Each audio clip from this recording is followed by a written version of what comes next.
On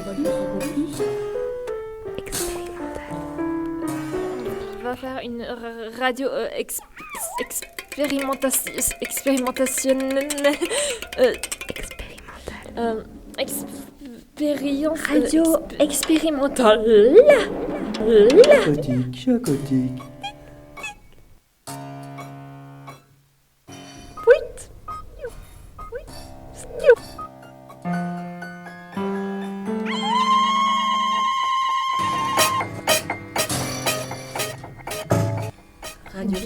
Chacotique. Radio Jacotique. Radio Jacotique.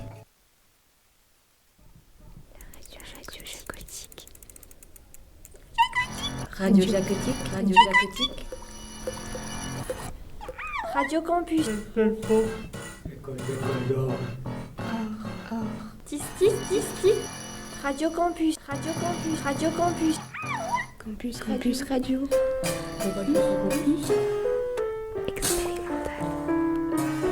On va faire une radio expérimentationnelle.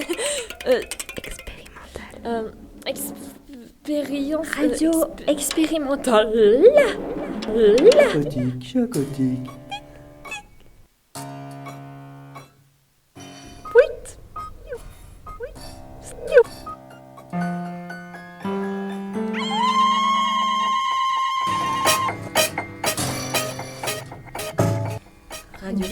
Chacotique. Radio Jacotique. Radio Jacotique.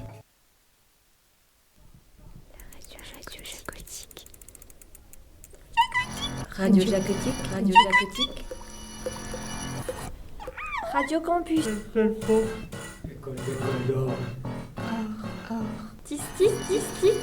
Radio Campus. Radio Campus. Radio Campus.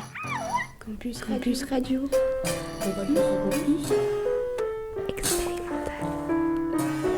On va faire une radio expérimentationnelle.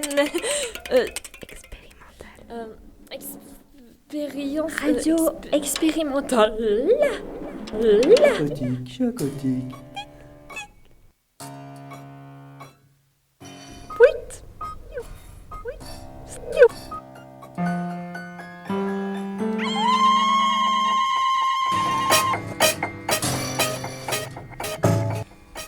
Chacotique. Radio Jacotique. Radio Jacotique.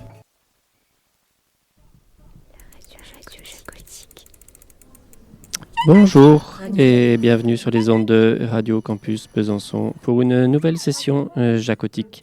Les sessions jacotiques, c'est tous les mardis de 13h30 à 13h45 en direct de l'école d'art Gérard Jacot à Belfort. Aujourd'hui, on continue notre cycle autour de l'histoire de l'art.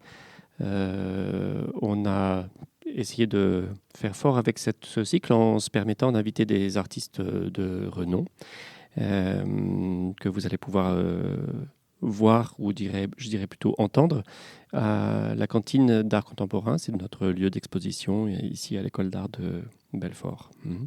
Donc je vous laisse tout de suite découvrir des œuvres de Martha Rosler et Dwan Henson. On a placé des micros dans la salle pour écouter, entendre les visiteurs, les visiteuses. À tout à l'heure.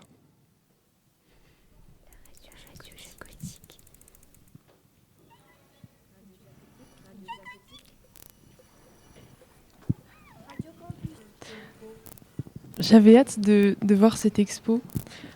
C'est vrai ? Ouais. Et t'as regardé un peu les artistes qu'il y avait déjà ? Non, je sais pas trop, mais apparemment ça parle de conflits. C'est assez large comme thème, donc on va voir ce qu'il y a.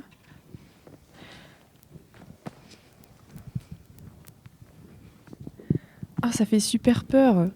Je m'attendais pas à ça. C'est super réaliste. On dirait vraiment qu'il y a des cadavres devant nous. Ça m'a un peu... Ouais, ça fait un peu... Perso, je tiens pas trop le sang, donc ça me met un peu mal à l'aise de voir tout ça. Je sais pas ce que t'en effrayant. penses. C'est vraiment super réaliste. Regarde, il y a même les visages, on dirait que c'est vraiment des personnes qui sont allongées devant nous. En fait, quand on regarde tous les détails, quand on se concentre sur le sol, les corps, j'ai vraiment l'impression d'avoir de la peau, de la chair devant moi. Ouais. On dirait vraiment qu'il y a des soldats qui sont venus et qu'il y a eu la guerre dans cette pièce. C'est pas l'artiste qui a fait une statue super réaliste. Si, Pour parler peut-être. de la- Attends, je vais voir le nom. C'est Dwayne Hanson.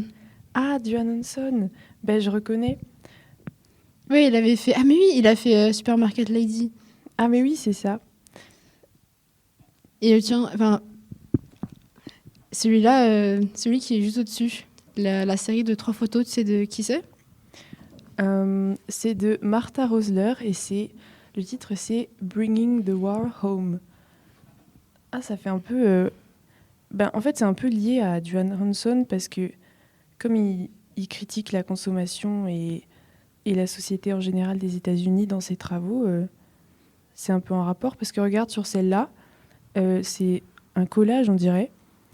On voit une famille américaine posée tranquillement sur un lit et autour d'eux, il y a tout un paysage détruit par la guerre. Donc ça fait un contraste. Mais moi, je m'étais concentrée. C'est vrai que je m'étais concentrée sur la sculpture. Forcément, c'est ce que je vois en premier quand j'entre. Mais là, quand je me concentre sur la série derrière, ça fait tout son sens. Et tu sais de quoi ça parle, du coup, de quel conflit? Puisque... Je dirais que ça parle de la guerre du Vietnam parce que regarde la date, ça a été fait. Je sais pas. Ton œuvre à toi, elle était faite en quelle année, par exemple? 1967. Voilà, ça doit parler de la guerre du Vietnam. Et Martha Rosler, elle a fait... C'était période similaire, non? Ouais. En vrai, c'est un peu choquant, mais ça nous fait réfléchir à... Ça fait écho à la situation d'aujourd'hui aussi, parce qu'il y a de la guerre dans le monde, mais on a toujours un certain confort. Parce que regarde sur les collages, là, on voit des décors où c'est des cuisines, des maisons états-uniennes qui ont l'air très confortables. Et au milieu de ça, on voit des personnages, genre des militaires, des soldats blessés et tout. Ça nous fait réfléchir parce que c'est un endroit dans lequel on se projette facilement, mais le fait qu'il y ait cet élément-là, ça nous laisse perplexes un peu. Moi, ça me fait un peu penser... c'est comme si l'artiste, il avait voulu nous ramener dans un contexte précis. J'ai l'impression que Martha Rosler, elle était plus en train de dire que notre foyer, c'est aussi... ça fait partie de la guerre, entre guillemets, et que John Hanson, il voulait vraiment nous montrer les horreurs de la guerre face à nous. Et donc, il nous impose un contexte, j'ai l'impression. C'est vrai qu'on se sent... on a l'impression de faire partie de la scène avec la sculpture. Là, c'est vraiment super réaliste et on se sent concerné du coup. Et pareil avec le décor en haut. Le fait qu'on se sente concerné, ça nous fait réfléchir à... ça nous fait remettre en question le confort qu'on a aujourd'hui, alors que un peu plus loin, il y a la guerre et la souffrance.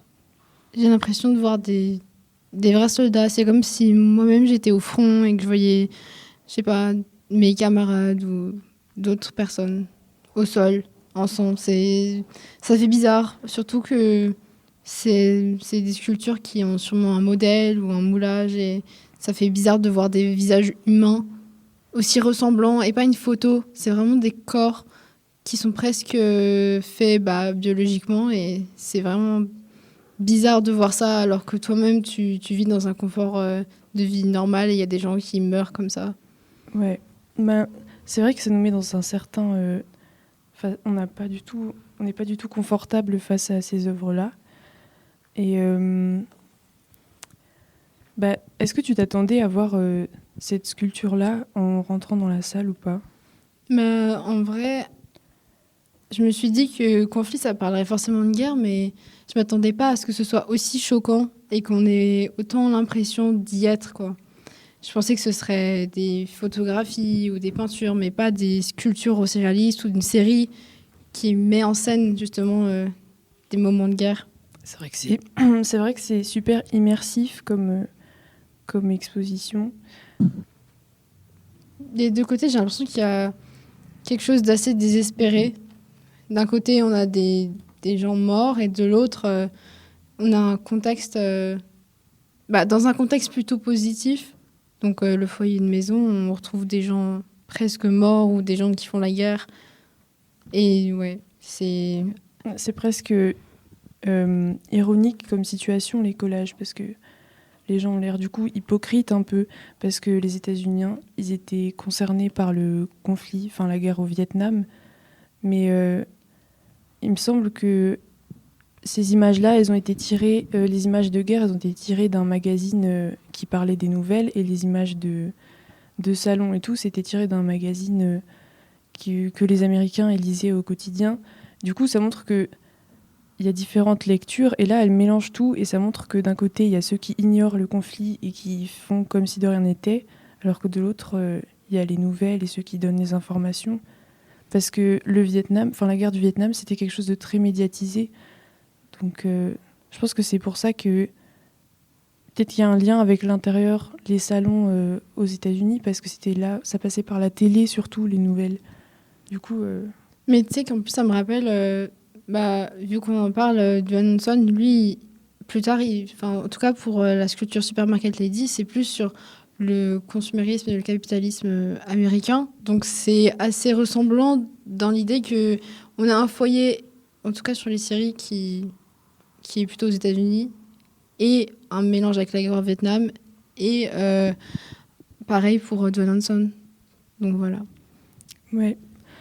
Mais je sais que Martha Rosler, elle fait aussi, elle parle aussi de la consommation de la société et tout. Donc on voit que ces artistes, ils sont vraiment très liés. Mm. Bon. Ouais. On passe à la prochaine sable ? Ouais.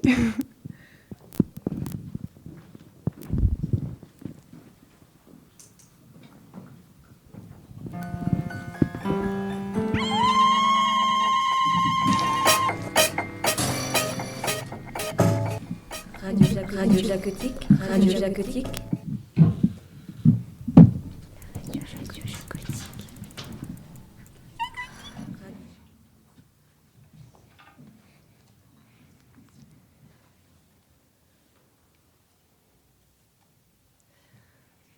Je me réveille et j'ouvre mes yeux et je me trouve en fait dans une nouvelle salle d'exposition.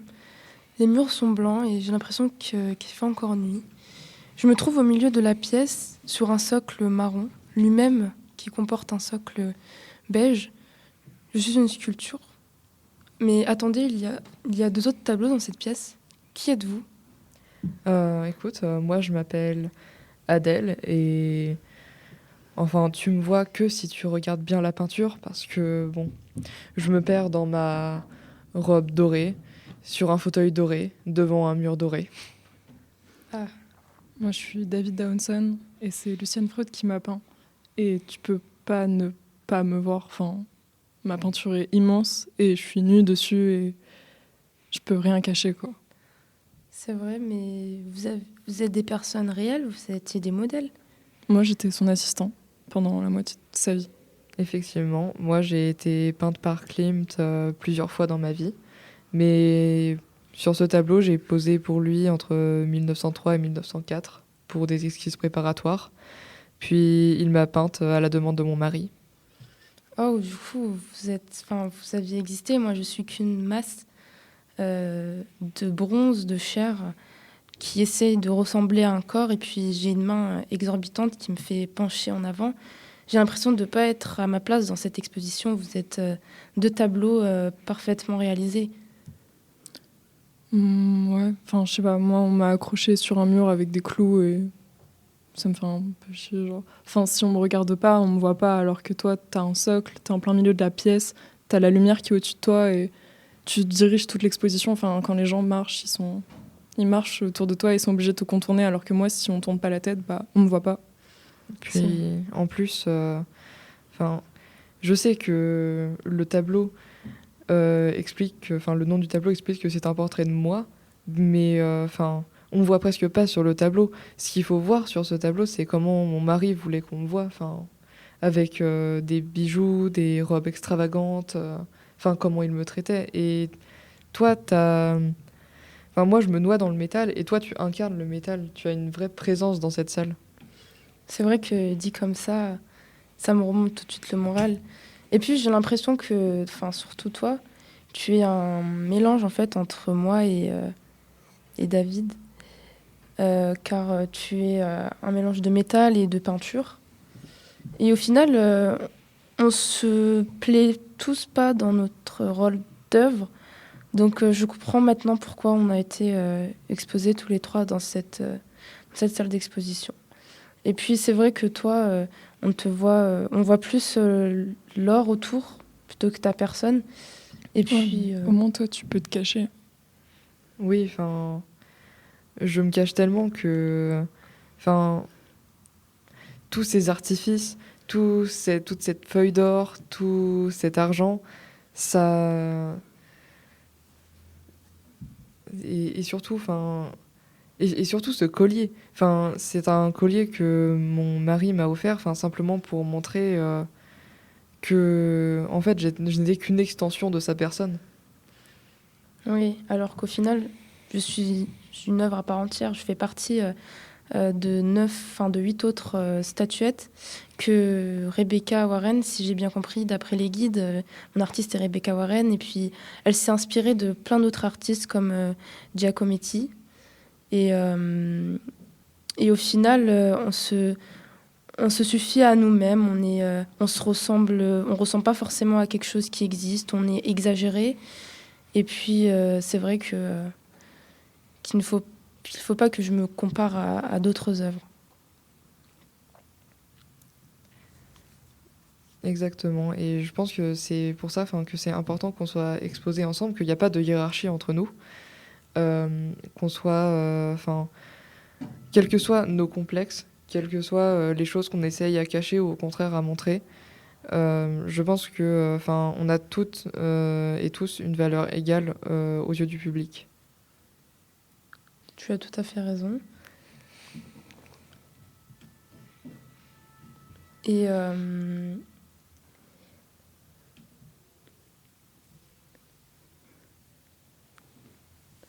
D'ailleurs, j'entendais pas. Ça serait pas des gens qui viendraient voir un petit peu? oui, sûrement, la lumière est en train de s'allumer. Il faudrait qu'on arrête de parler et que... Chut.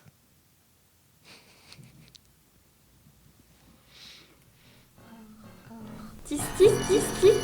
Radio Campus, Radio Campus, Radio Campus. Campus Radio.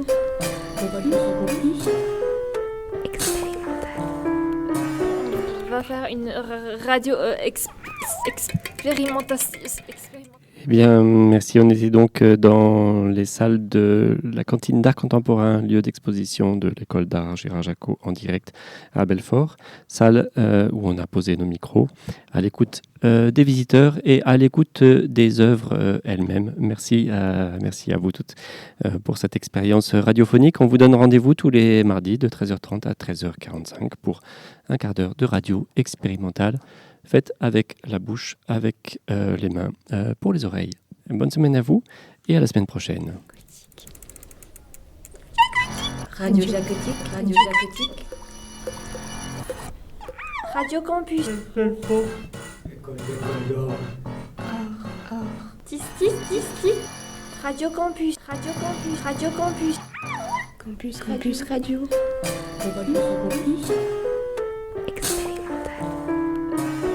On va faire une radio expérimentationnelle. Expérience. Radio expérimentale. Chacotique.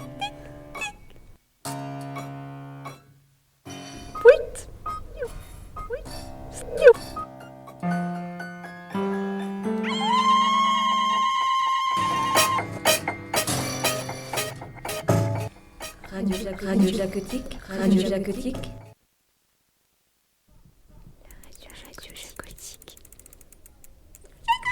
Radio Jacotique, Radio Jacotique. Radio Campus. École d'or. Tis, tis, tis, tis. Radio Campus, Radio Campus, Radio Campus. Campus Radio.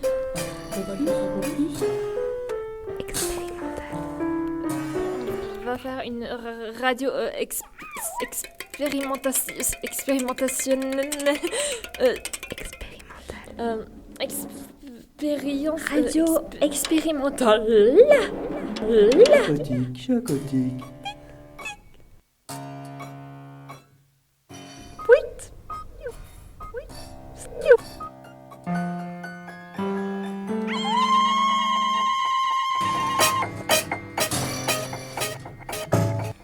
Radio Jacotique. Radio Jacotique.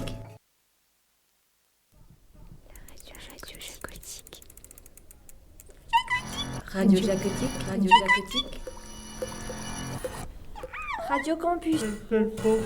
École de Condor. Tis, tis, tis, tis.